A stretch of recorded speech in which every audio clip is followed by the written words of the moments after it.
வணக்கம் நண்பர்களே.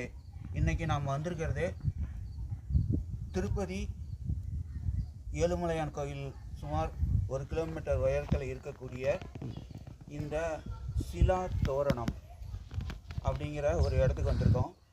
இந்த கற்கள் எல்லாம் சுமார் 120 கோடி ஆண்டுகளுக்கு முற்பட்ட இந்த கற்கள் பழமை வாய்ந்தது.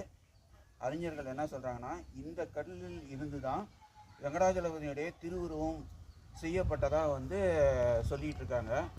உண்மையில் இதனுடைய அத்தனை இயற்கை இடர்பாடுகளையும் தாண்டி இதனுடைய கற்களுடைய பாருங்கள் எவ்வளோ பழமையான ஒரு கற்களாக இருக்குது.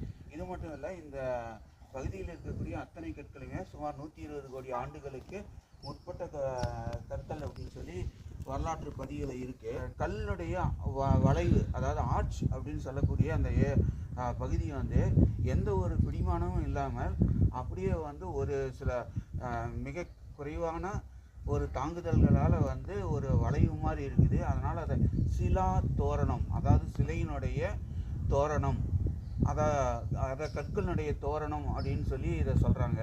இந்த ஒரு கல்லை மட்டும் பாருங்கள், இந்த கல்லுடைய எந்த ஒரு பிடிமானமும் இல்லை. இதனுடைய உயரம் பாருங்கள், இதே மாதிரி நிறைய கற்கள் இப்படியே இருக்குது.